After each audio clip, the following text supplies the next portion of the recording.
Buenos días, buenas tardes, buenas noches, según la hora que me estés escuchando. Voy a compartir con ustedes un nuevo mensaje de la palabra de Dios. Recuerden que en los últimos videos son acerca de temas de la Semana Santa. El tema de hoy es el juicio ilegal e injusto de Jesucristo. Discúlpenme un poco, ando malo de la garganta. Quedé así desde que me pusieron la segunda dosis de Sputnik 5.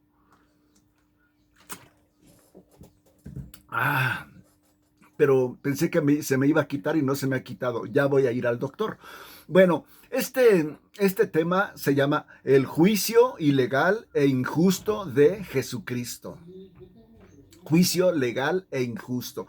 O sea, es juicio ilegal, injusto de Jesucristo, el que le hicieron. Está basado en Mateo 26, del 57 al 68. Para ahorrar tiempo no lo voy a leer. Léanlo ustedes en su casa. Mateo 26, del 57 al 68. Bueno, este texto nos muestra el juicio ilegal e injusto de Jesucristo. Y de su santidad, por supuesto. Siempre va a salir radiante su sabiduría. Y los judíos se ufanaban de tener un sistema de jurisprudencia muy bueno.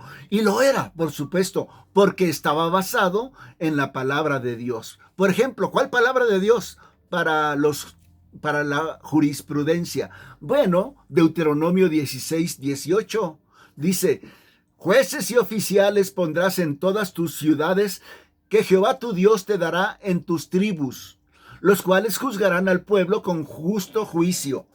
No tuerzas el derecho, no hagas acepción de personas, ni tomes soborno, porque el soborno ciega los ojos de los sabios y pervierte las palabras de los justos.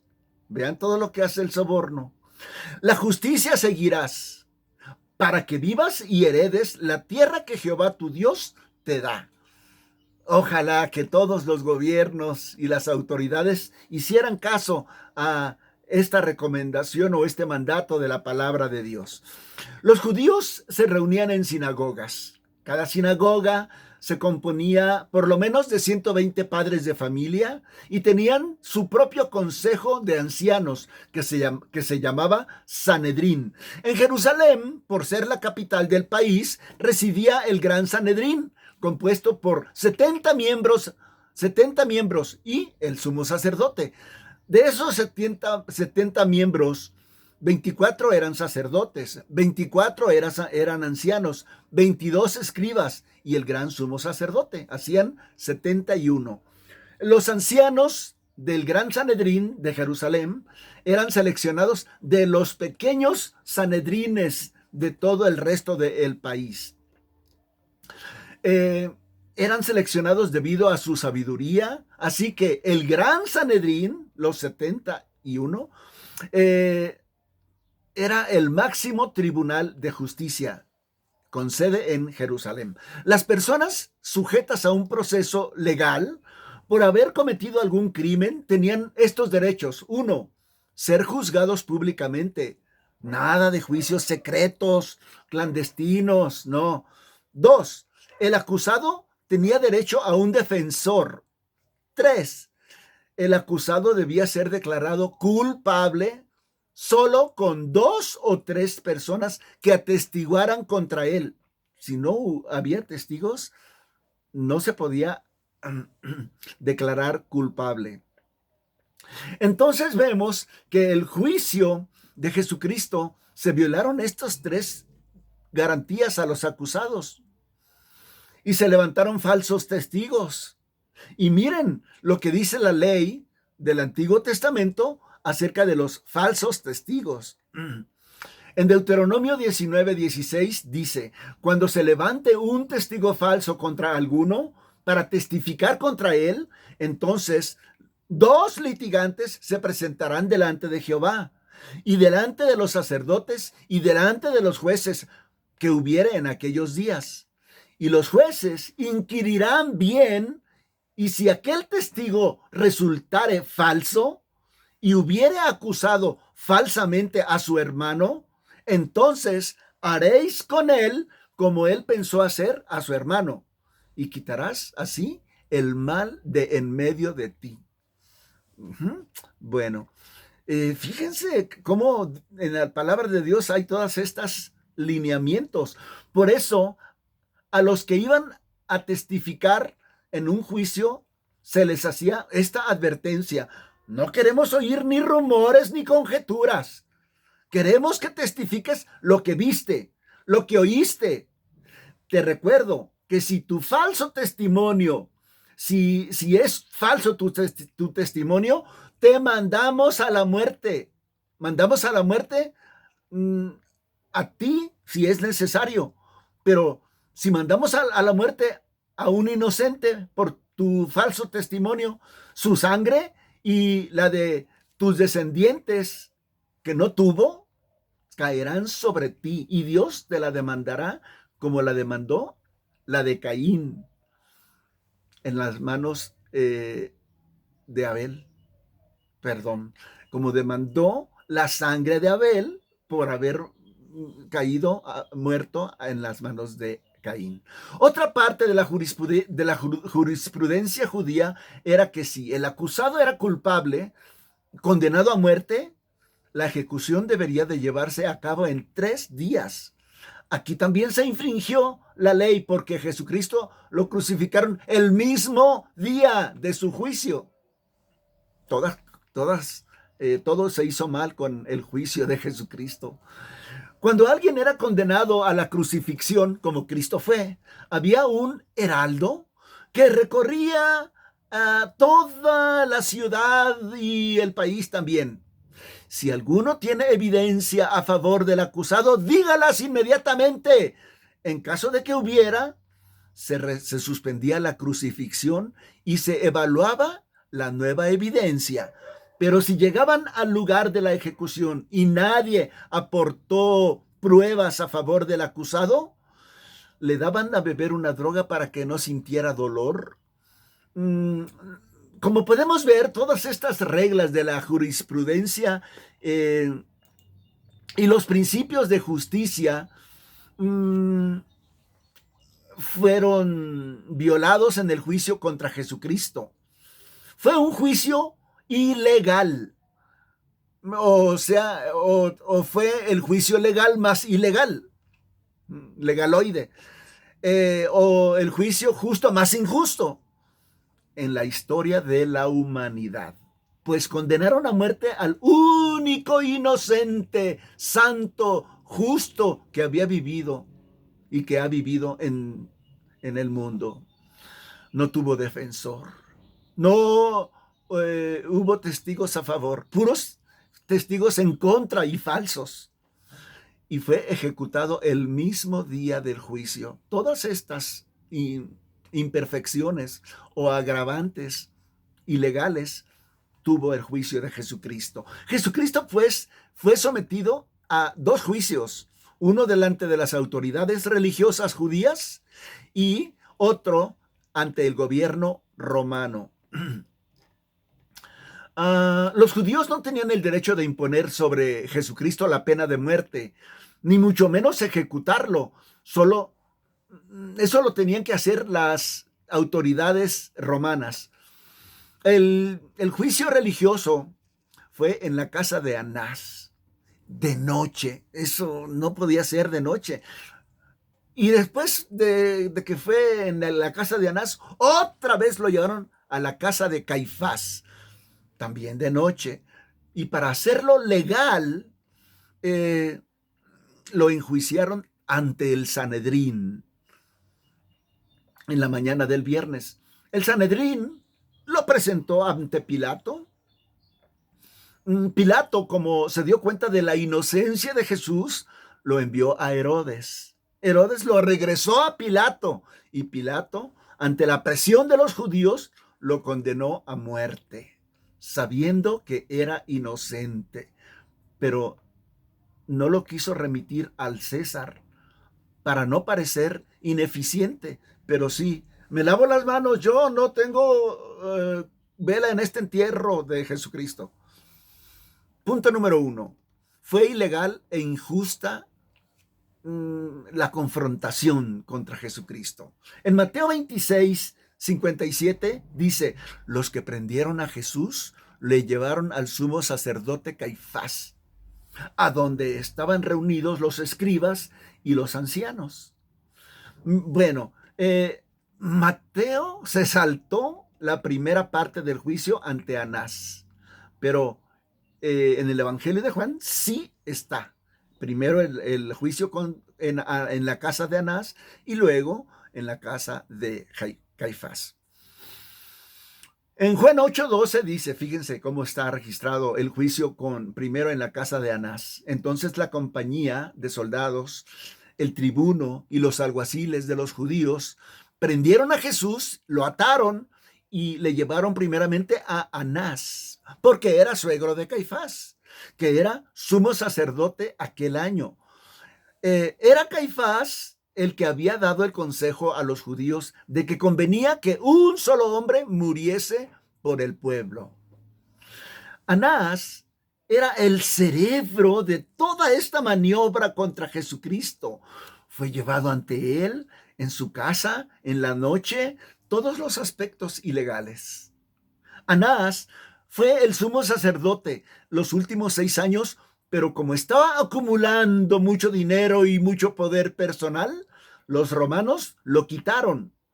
Pero se las ingenió para ser el sumo sacerdote, se las ingenió para que el sumo sacerdote fuera su yerno Caifás, para seguir controlando el poder y el negocio del templo. Flavio Josefo, historiador judío, dice que todos los cambistas y los vendedores de corderos y de palomas en el templo se llamaban el mercado de Anás. Pura corrupción. Miren cómo se operaba el mercado de Anás. Para dar los diezmos, los judíos tenían que cambiar su dinero judío a dinero romano. Entonces, en el templo tenían que dar dinero judío, no romano. Entonces, como ellos tenían puro dinero romano, tenían que cambiarlo por dinero judío. Para eso estaban los cambistas ahí en el templo. ¿Y por qué no aceptaban dinero romano? Porque tenían la imagen del César, que se proclamaba Dios. Entonces, por eso no aceptaban los judíos dinero romano. Pero por hacer ese cambio recibían comisión. Y por otro lado, vendían corderos y palomas para el sacrificio en el templo, que ya estaban aprobados por los sacerdotes. Si alguien llegaba con otros corderos, palomas, que no eran del mercado de Anás, les decían, no, ese tiene defectos, no, tienes que comprar de aquí. Bueno, era pura mercadería, corrupción. Ese era el mercado de Anás. Aunque fuera a triple de costo, tenía que comprarlo ahí en el mercado de Anás. ¿Y qué hizo Jesús con el mercado de Anás? Acuérdense, lo desmanteló y los echó fuera a latigazos a todos los mercaderes, diciéndoles que habían hecho de la casa de su padre una cueva de ladrones. Anás, en lugar de presentarle cargos a Jesús, salió con esta pregunta: ¿qué es lo que enseñas? ¿Cuántos son tus seguidores? Noten la respuesta de Jesucristo: yo nunca enseñé en secreto, como este juicio está en secreto, sino que públicamente por las calles y en la sinagoga yo enseñaba. ¿Por qué no llamas a los testigos de allá afuera para que ellos te digan qué es lo que yo enseñaba? Mente enanita de Anás contra una mente infinita de Jesucristo. En Juan 18:22 dice, cuando Jesús hubo dicho esto, uno de los alguaciles que estaba allí, ¡paz!, le dio una bofetada diciendo: ¿así le respondes al sumo sacerdote? Y noten otra vez la magistral contestación de Jesús. Juan 18:23. Si he hablado mal, después de que le dio la bofetada, si he hablado mal, dime en qué está mal. Y si bien, ¿por qué me golpeas? Y la respuesta a esta pregunta de Jesús es: por pecador. Por eso, Jesucristo, aún en esas condiciones, llevaba a las personas a que se reconocieran pecadores. Y Anás lo envió a su cuñado Caifás. Mientras que Jesús estuvo en la casa de Anás, le dio tiempo para convocar a todos los miembros del Sanedrín. Porque en Mateo 26:57 dice: los que prendieron a Jesús le llevaron al sumo sacerdote Caifás, donde estaban reunidos ya los escribas y los ancianos, el Sanedrín. En la casa de Caifás, la confrontación tuvo lugar en un salón grande, pero se veía el patio exterior donde Pedro estaba, así como anónimo, secreto, mezclado entre los soldados que habían hecho una alumbrada y se estaban calentando. Ahí está, Mateo 26:58. Pero Pedro le seguía de lejos hasta el patio del sumo sacerdote. Entrando, se sentó con los alguaciles para ver el fin de Jesucristo. Nada más por saber qué le iba a pasar, pero encubierto. En la casa de Caifás se repitieron varias ilegalidades. Uno, el juicio en la noche, es ilegal. Defensor para el acusado, no hubo. Ilegal. Sin testigos en contra de Jesucristo, ilegal. Sin cargos en contra de Jesús, ilegal. Entonces el Sanedrín inventó cargos. Injusto. Punto número 2. La ilegal e injusta conspiración. Mateo 26:59.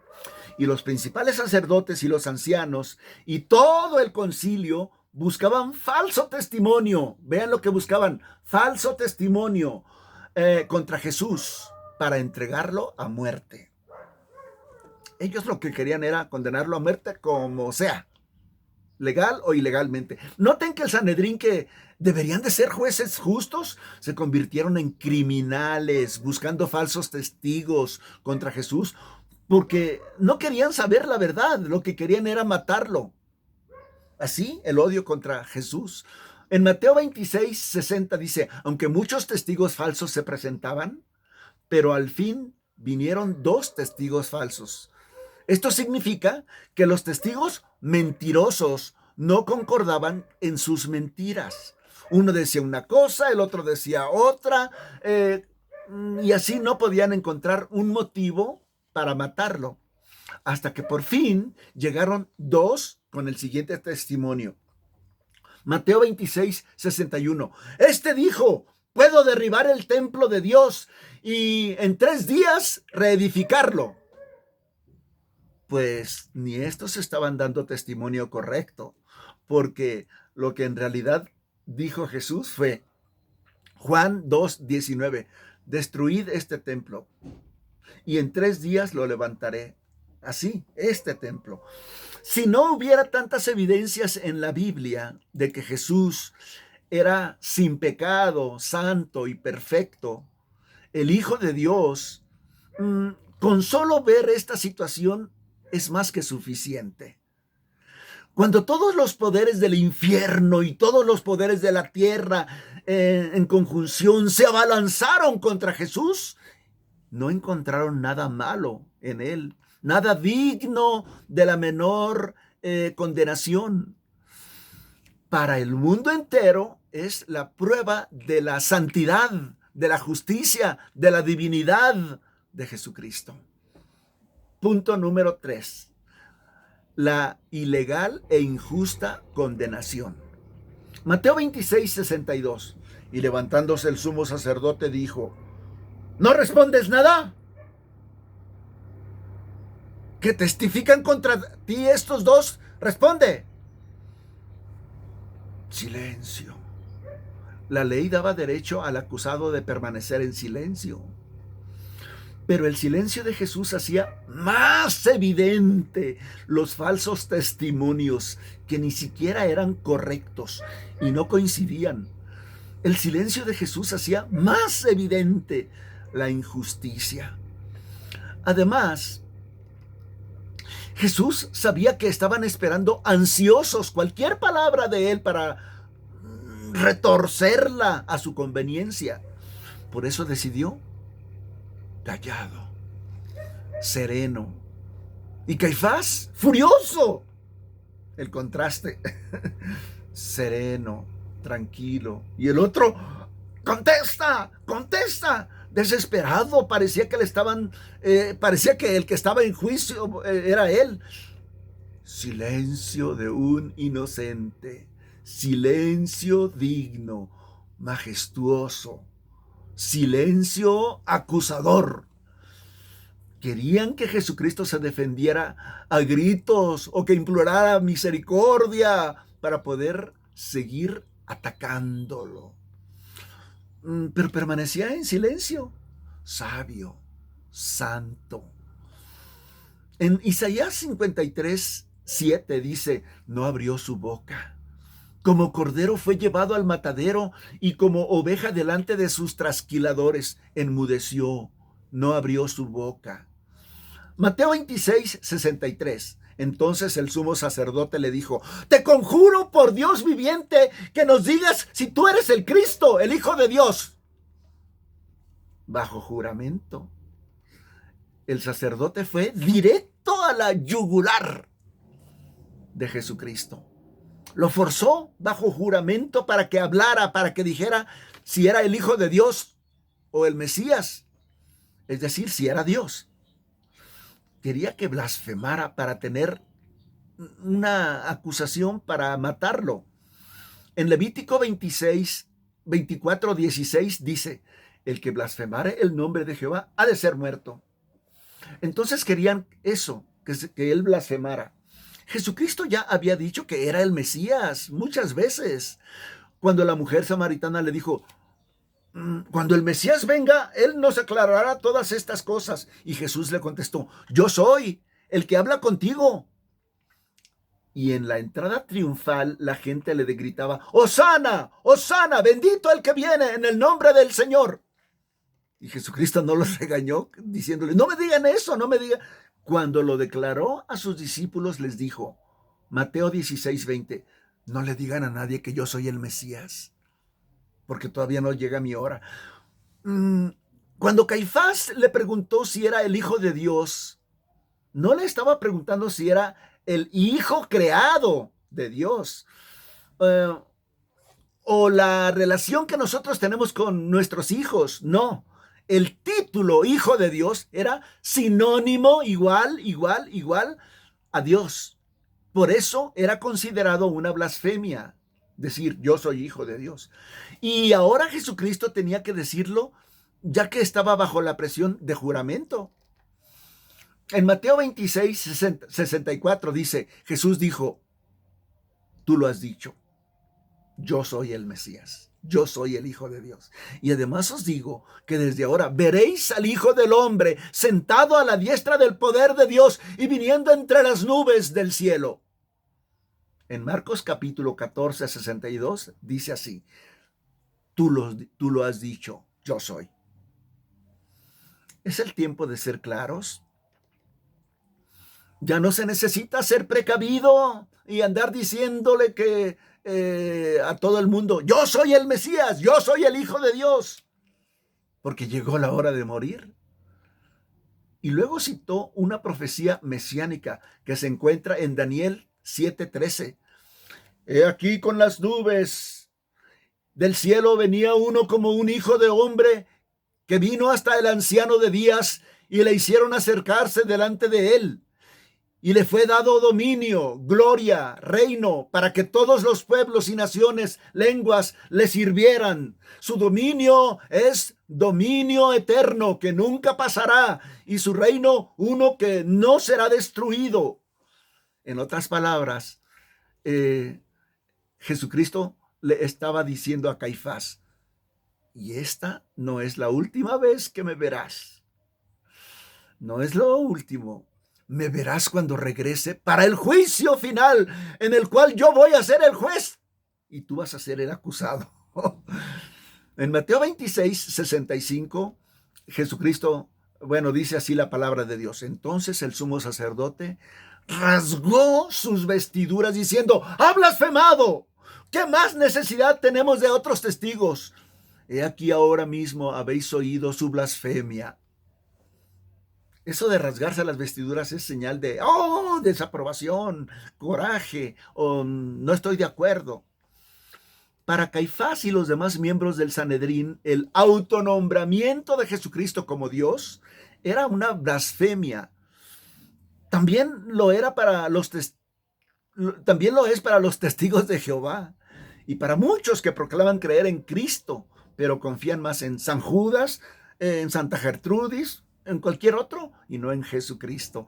Y para ti, ¿es blasfemia que Jesucristo diga que Él es Dios? Si Él es Dios, adórale, a Él solamente. Confía en Él solamente. En Juan 10:37 dice: si no hago las obras de mi Padre, no me creáis.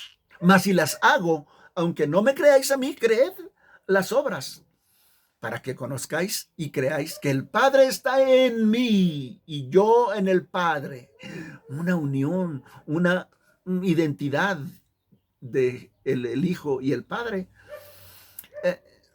Si no les convencen mis palabras, dejen que los convenzan mis obras. En otras palabras, hace rato los derribé a todos cuando yo dije: yo soy, y los derribé. Resucité a Lázaro después de 4 días de muerto. Le hice una oreja nueva a ese soldado que está por allí. ¿Creen en mí o no? Eso es lo que les estaba diciendo. Y Mateo 26:65 dice: entonces el sumo sacerdote rasgó sus vestiduras.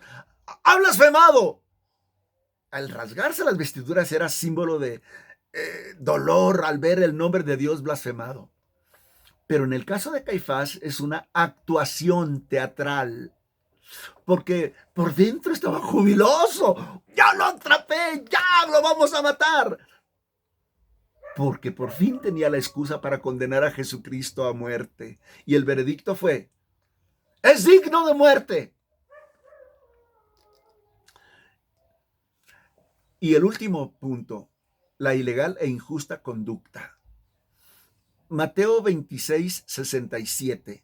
Entonces le escupieron en el rostro, le dieron puñetazos y otros le abofeteaban diciéndole: a ver, profetízanos, ¿quién te pegó? ¿Quién te golpeó? Porque estaba con los ojos vendados. Esta es una conducta de los sumos sacerdotes, de los escribas y ancianos.